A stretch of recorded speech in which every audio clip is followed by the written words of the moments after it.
This is how I bought my rent house portfolio with a 2% return instead of a 1% return like everybody else on social media. I went to the foreclosure auction and bid on this thing. That way I could get it for a good deal. So I paid $35,000 when at the time it was probably worth about 60 or 70. This is my trustee's deed. This is what I get when I walk away from the auction and own it. When I bought it, it was a big piece of junk. I put about $15,000 into it. So from the outside, you couldn't really tell, but I made the inside safe and rentable. That way my rent return was good. So I was renting for about $850, $900 a month back then. So ultimately I got a 12% return, whereas most folks are getting a 4 to 5%.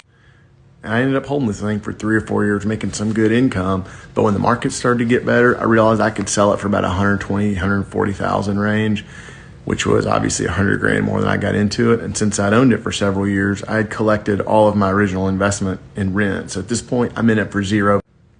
Looking at the renditions of this life of this property, here's what it looks like modern day.